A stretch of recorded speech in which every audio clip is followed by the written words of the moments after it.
You've lived a great life and done well for yourself. But what mark will you leave on the world? How will you inspire future generations? Stan Miller and Katie Beth Hand have helped thousands of people answer exactly those questions. If you've ever wondered, what will be my legacy? You're in the right place. Welcome to the Your Life, Your Legacy podcast. Now, here are your hosts, Stan and Katie Beth. Welcome back, everyone. Welcome to the Your Life, Your Legacy podcast with your hosts, Stan Miller and Katie Beth Hand. Today, we are joined by Rob Kosberg. Rob is a Wall Street Journal and USA Today best-selling author, founder of Bestseller Publishing, and has been featured on ABC, NBC, CBS, Fox, and hundreds of other publication, podcasts, and media. Rob, thank you so much for joining us on the show today. Thanks, Katie Beth. Good to see you again. Always great to see you. So we want to jump in with a couple of different things today, but I thought a great jumping off point would be you and Stan actually have work history. And so why don't you guys bounce back and forth and tell us just a little bit about the project you guys worked on previously. Love it. Well, I think you have it in your hand somewhere. I saw it just a minute ago, which is cool. I mean, hold that baby up. I know Stan is very proud of that. So no, I love you guys. Love what you're doing. And, I would love to hear more. I know I'm not supposed to be the one asking questions, but you started sharing about, how the book is the basis for the new business and stuff that you're doing. I'd love to hear more about that. And if you like, I can share some other examples of what folks have done, if that's helpful, if that's the direction you want to go. Yeah, I think it'd be great. Stan, why don't you tell us a little bit about what encouraged you to write a book and what that process was like? So, writing a book is an interesting project, and I'd never done it before. And I would say that, that Rob was very encouraging about this. For me, my struggle as an estate planner was that, I'd spent, a few decades sitting across the table from clients who wanted more than just, who gets my stuff. They want to have a conversation that went deeper than who do I want to leave my stuff to, right? Right. And sometimes, not all that often, but often enough to be frustrating for me.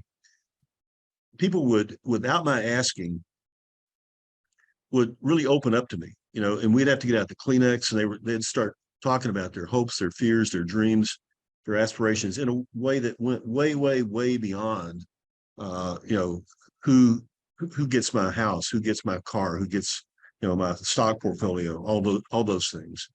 And the frustrating part for me was that I felt in all those conversations like I never really had a good set of answers, a good set of solutions. I felt like people were presenting me with challenges and problems for which I did not have an answer.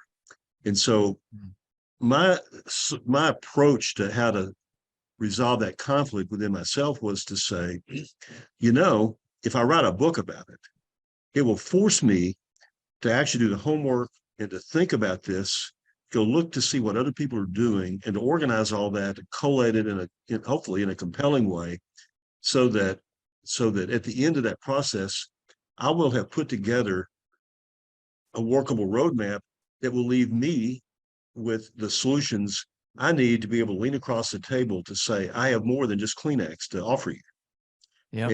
And if that's true, then that book also becomes a roadmap for other people who share the same frustration that I shared. And so that was the real motivator for me to take the 3 years I took to put this book together. I commandeered the dining room in our house. I organized the book into these chapters, and I took all the research material that my wife and my niece Sarah put together and put it in meaningful stacks on the table. My wife said, "We can't have company over dinner." I said, "Well, it's true, but I'll be done with this in a while." And it took, I was. I mean, a couple of years I was done with it, and and so we could start having company again. But I think for me, the book really served the purpose of providing me with a framework for how to think about the problem in a way that led me to a solution. And then what was really terrific for me, and I didn't expect this, I didn't expect the level of empathy and support that I got from not just Rob, but Rob's whole team. Rob's got some great people on the team there. But also the other thing I didn't expect was the pleasure of being plugged into the community of other people who were in the process themselves of writing their own book. There's a camaraderie. I mean, writing a book is a really scary process. This is one of the scariest things I ever did. I will tell you. I mean, I had this anxiety that people would get the book, they would read some of it and fall out of the chair laughing, and I would look ridiculous. And so, like writing legal briefs is one thing. You're taking legal content and framing it for a client. That's one kind of writing. But whenever you write your book, these are your ideas. You have no excuses, right? These are your ideas, and you're putting them out there. I mean, you're getting totally naked in a sense, right? When you're out there with these ideas. And so it's really scary. And so when you meet up with and hang out with people that are also in the process, there's a real sense of shared camaraderie, shared fear. Is this going to work? Will anybody read this? Will anybody care about this? Will they laugh about it? And so I've made some great friends in the process of that. And that was one of the byproducts I never saw coming. So for me, the whole experience, while challenging, was really, really worth it. And in the book, and I want to quit talking about, this is not my interview actually. So oh, that's right. Yeah, right. Yeah. So but it, I mean, and Rob, I think you were clear from the outset. Don't expect, don't expect to write a book that's going to make you millions of dollars. In fact, don't expect to write a book that'll make you any money itself. I mean, I guess you could I haven't made any money. I don't think I've made any money on it, but the book becomes the seminal framework for all of your ideas moving forward. And it really is what credentializes all the other action steps that you take, all the other things that you do. And so, so part of the value, I think, in our relationship was just getting my head around what I could and could not reasonably expect to come out of the process. So I just thought, all in all, it was a really interesting, worthwhile experience. And while it's been a really good experience for me, a lot of really good things have come from it. The reason we wanted to actually have this conversation with you, Rob, was to perhaps give you the opportunity to share some stories and examples of other people who've done things with their book, to build their business, build their professional practice in a compelling way. Yeah.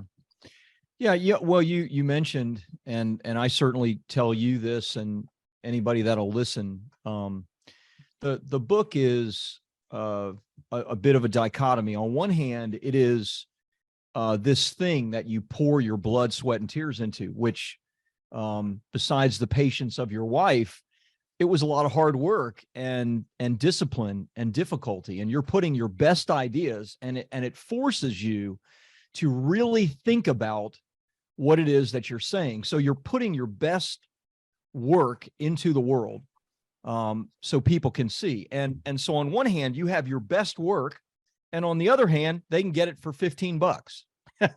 So it's like, well, wait a minute here. So when I say it's not going to make money, it's that the entry into your world, that $15 entry point, isn't going to be the place that you're going to make the money. The money's going to be made on what else you build from it and what else you do from it. And as evidenced by people far more famous than us, like a Dave Ramsey, who built his entire multi-9-figure business on the back of a book that he was selling out of his trunk, right? Or a John Maxwell, who, went from country preacher to foremost expert on leadership in the world because he writes a book a year, basically the same book every year on leadership, right? It's his best ideas and thoughts and principles. And so, and these are 9-figure examples, and there are even bigger examples like a Keller Williams et cetera. So, you know, our clients are much the same. The book is that jumping off point, that foundational piece for lead generation for an existing or a new business. In your case, it's perhaps more a new business, a new direction of your expertise, or you know, speaking engagements to get higher speaking fees. You need a book to get on the best stages. You have to be a published author, and even better if you're a bestseller in and on multiple lists. PR and media, obviously very big. I just had a pretty well-known individual reach out to me this morning about national media and looking for national media for his book. And everybody knows that, even the most famous people, right? Michelle Obama, she writes a book, she gets a $50 million check. What's the first thing she does? She goes on every single talk show. And this is probably the most famous woman in the world, right? I mean, how much more so for us, right? We need to do the exact same and an even bigger fashion. You did mention one thing that I think was really, really cool, because it's like the 1% of authors come into the book the way you came into it. Most people come into the book because they want to write their story, because they do want, they think about the speaking, they think about the lead generation, they think about the business, but a like incredible hidden feature that in most cases, in your case it didn't, but in most cases it exposes itself later, is it makes you crystallize your ideas. Like you said, you came into the writing process to force yourself to put your ideas together and do the research. And most people, they're like, what's the word for it? Unconsciously competent, right? Like they're great at what they do, but they don't even know what they do, right? Like they just do their thing and they're great at it and people love them. And the book forces them to think through, okay, how do I do the thing that I do that I'm really great at? So really cool that you actually came into it that way, because most people don't. That's like a hidden feature that appears later to many people. Yeah, I think if you have your ideas all really worked out, it probably takes much less time than it took me. Yeah. Well, maybe. I mean, for most To people, be fair, I can say with confidence that Stan definitely did his research. One of the first things I ever got when I started working with Stan was all of the research, all of the books and the notes and all of the things. Rob, he sent 9 banker boxes worth of research that now live everywhere in my house. But what was incredible about that was, obviously I started before I started with Stan, I read the book. That was what made me want to come and work for him. So Yeah. that has been interesting use for the book as well. As we are meeting new people or bringing on new team members, it's a really easy way to say, hey, here's what we believe, here is the vision, here is the mission. This is a place where we're coming from. Now you can get on board with that and come and work with us or not, but this is where we are and this is what we're doing. And so to some degree, we use the book in that sense as well. But it was incredible because Stan took those 9 banker boxes worth of research and information, and I'm the lucky girl who got the Cliff Notes version done at the end of the research. And so now this has sort of become a guidebook that I use with what I do with our Legacy Leaders Network and our law firm and all of the things we do. It's an outline, it's a guidebook, because the time was taken to really go through and organize those ideas. And so it's not just a book we hand out, although we do that. It also has kind of become a well thought out guide for the direction that we're moving. And it's great. You know, you laugh that you don't make all your millions on, the $15 book sale. And I said, yeah, no, we don't, because we rarely sell these. We always give them out, because the connections that we make through the book, that is where we've really seen the value from the book come from. It's the people that we meet, the clients that we bring in, and when they read the book and have those connections, then that's where the business comes from. They want Stan to come speak. They want to be a person at our law firm. They want to hire us, all of those good things. So that's what I've seen on the consumer side of how we've been utilizing the book, and it's been incredible. Yeah, love it. Let me pivot for a second. I want to pivot to something, like a different direction here, if I could. one of the things I know, I have a lot of people who said, I'd love to write a book, but I'm not a good writer. I don't know how to write. And, a blank computer screen is one of the most terrifying things that you can stare down at. Right. And so for me, that was not my experience. I actually like to write, and I've written a lot of stuff over the years, and I've felt pretty good about it. I've never written a book, but I was not intimidated by the process of putting the paragraphs together. I know a lot of people who are. And one of the things that I know, Rob, that you do, you and your team do, is you have a different approach for people who have ideas they want to communicate, but who are really intimidated by the process of actually cranking out the paragraphs. Yeah. Yeah. Yeah. Very true. I mean, most people that are successful in business, and let's just think about, say, someone writing a book about their life, or, a nonfiction book, or a book about their business to further their business. I don't know near as much about fiction or children's books or that kind of thing. So I'll just speak on those two. For most of those people, they have a plethora of stories, right? Amazing stories, incredible ups and downs, both personally, and they've helped people within their business in incredible ways. So they have all these stories, they have this wealth of knowledge, and in many cases, they're unconsciously competent, right? Because they don't know how they do what they do. So the key is figuring out their competency and putting it into a framework, and then placing the stories and the case studies in a dramatic fashion within each of those chapters to keep the reader engaged. And so we've ghostwritten over 1,000 books at this point, again, all in really the business space or the nonfiction related space. And over time, we've just developed our own. In fact, we trademarked our own process. We call it enhanced ghostwriting. And the shortest version I can give you is that we want every chapter to look like a great TED Talk looks. And, TED Talks are 17 minutes long. That's a pretty good length of a chapter, 17 minutes. And TED Talks generally have a compelling story that the speaker is sharing.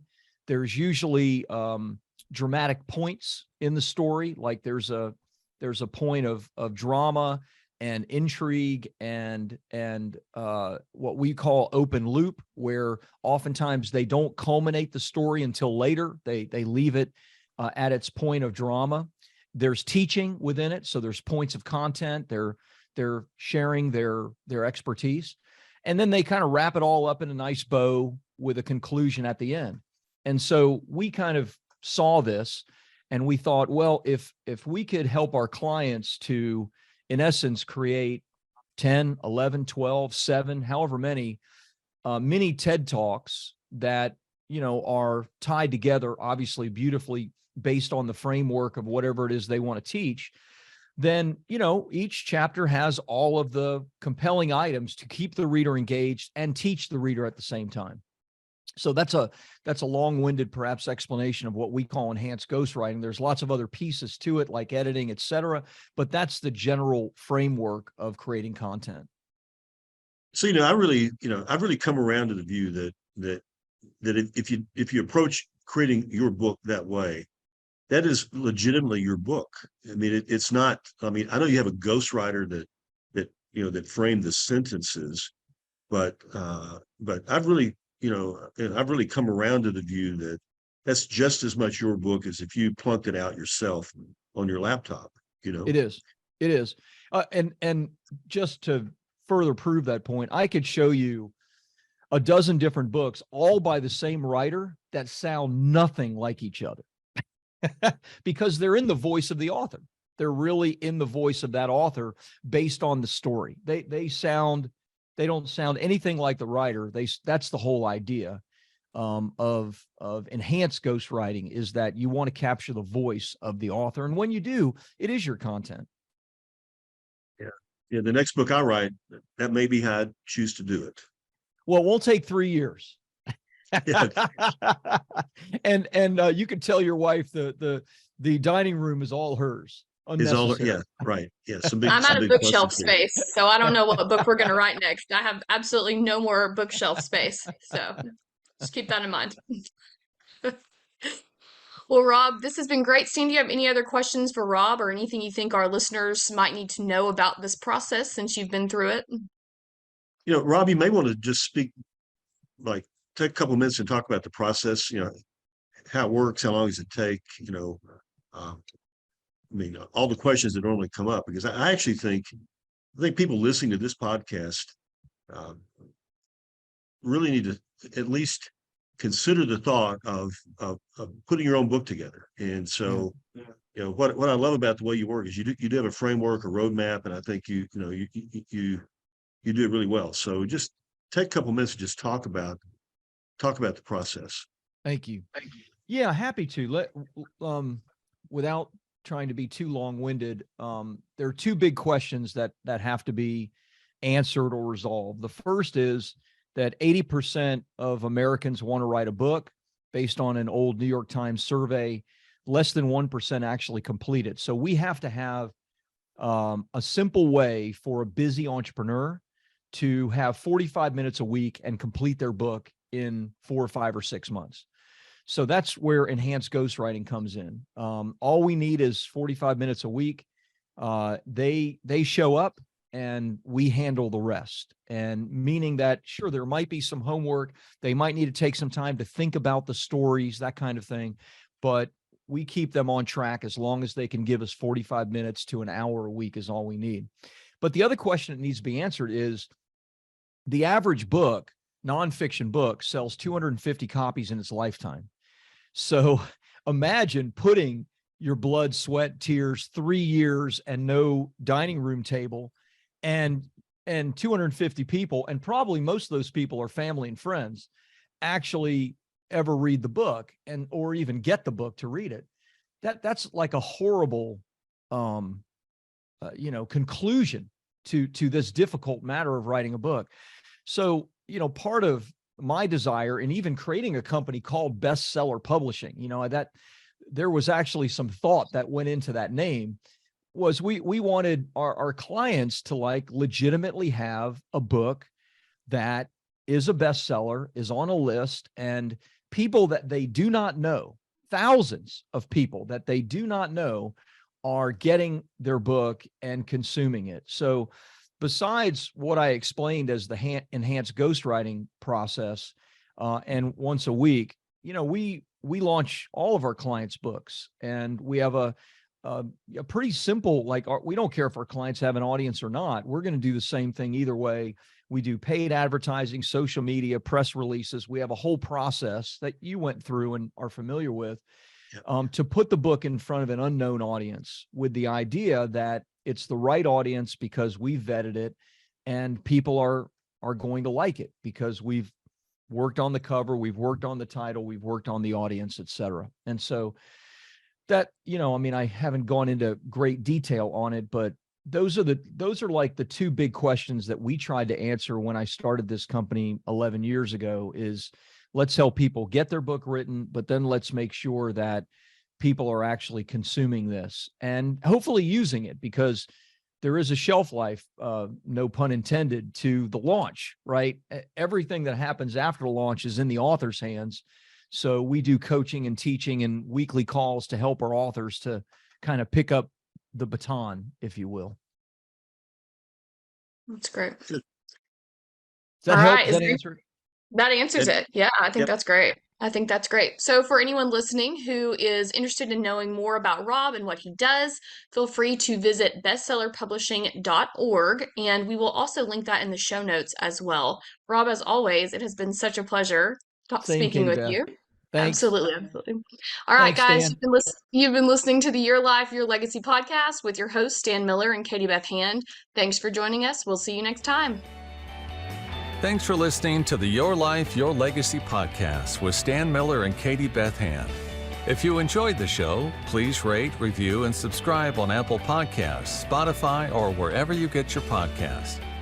To find out more about Stan and Katie Beth, go to pinnaclelegacylaw.com. You can also find links in the show notes.